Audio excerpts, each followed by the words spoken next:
The coronavirus has now hit every continent except Antarctica. On Wednesday, the World Health Organization officially declared it a pandemic. So how do we stop it? To discuss this, I'm joined by Eric Feigl-Ding, an epidemiologist and visiting scientist at Harvard, a health economist, and a senior fellow at the Federation of American Scientists. Eric, thanks for being on the show. Very rarely do we have a story like this that affects every corner of the world. All of our viewers watching up front on almost every continent. There's a tendency when we talk about a story this big for some people to say, you know what, you guys are overplaying it, you're overstating it, you're hyping it up, the media is exaggerating and sensationalizing. What do you say to them?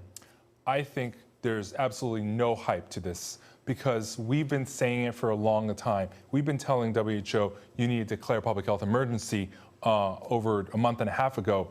They dragged their feet for several weeks. It is just literally gone bonkers exponentially worldwide. Some people obviously worried, and I guess we're going to see it play out now, that if you call it a pandemic, it causes more panic, it further hits markets, it may stigmatize certain people from certain countries.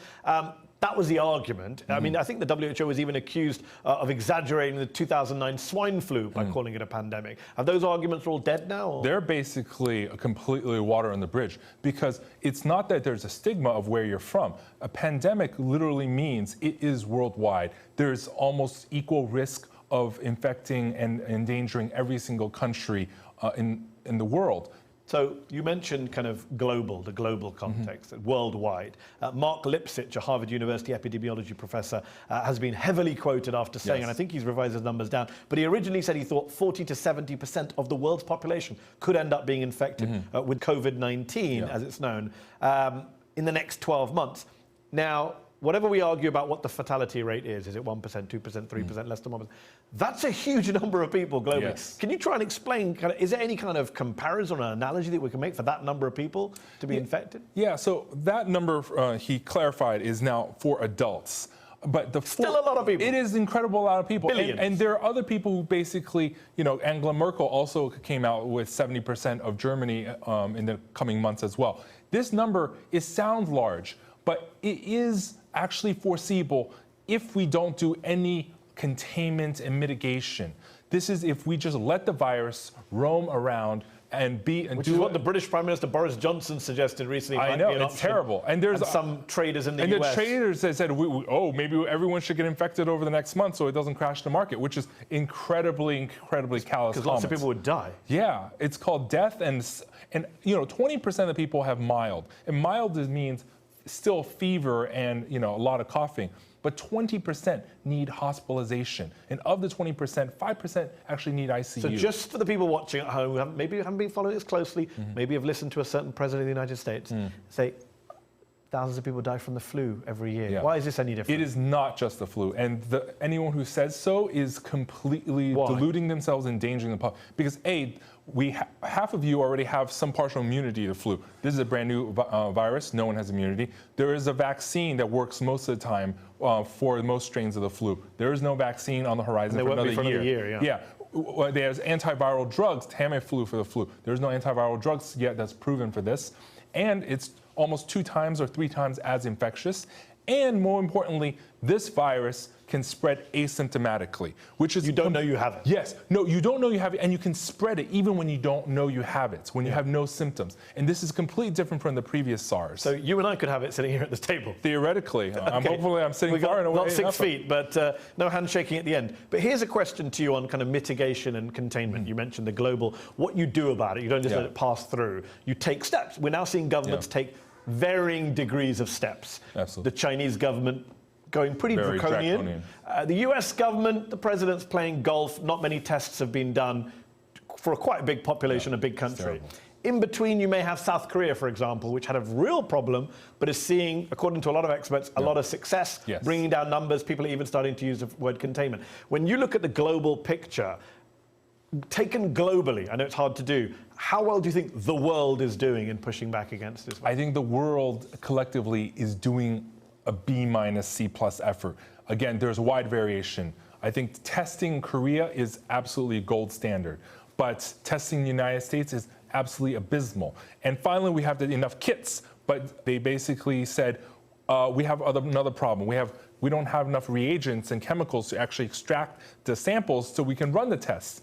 And another roadblock potentially for America actually getting a handle on this virus. And many other countries are literally in the dark and taking an ostrich approach in the sand. So when you look at the international, I've just got some numbers here from as of March the 8th.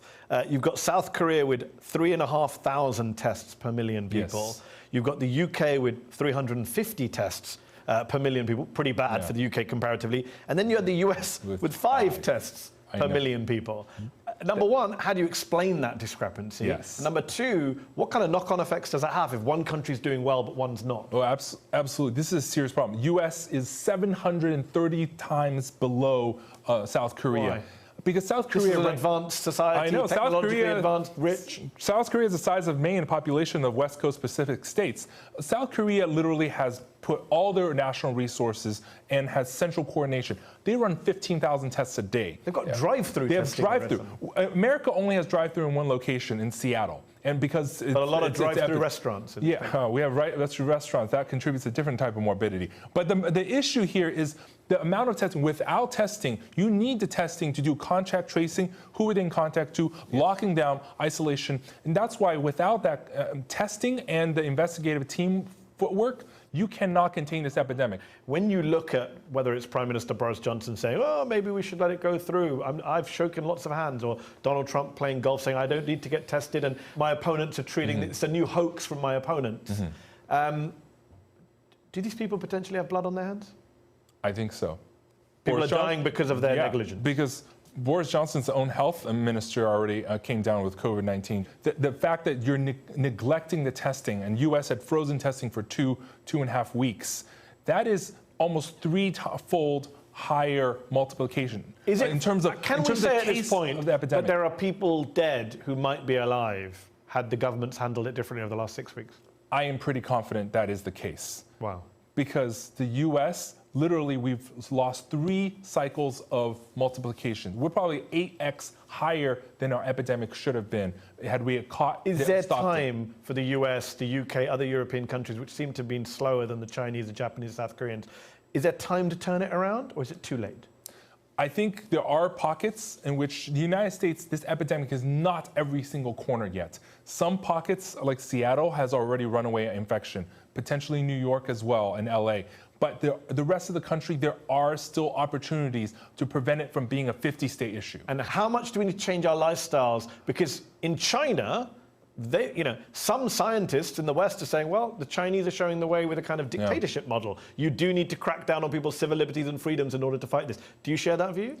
Unfortunately, I think in certain ways you have to do extreme social distancing, at least at minimum.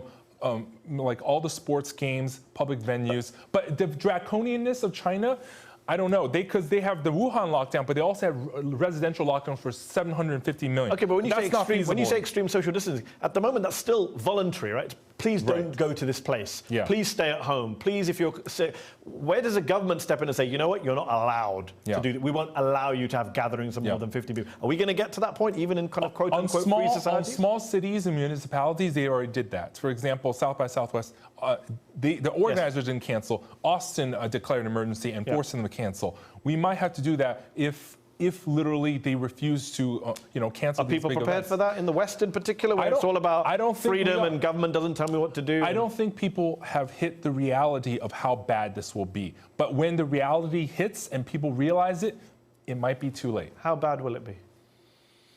We're about probably 3 weeks behind potentially Italy right now in the U.S.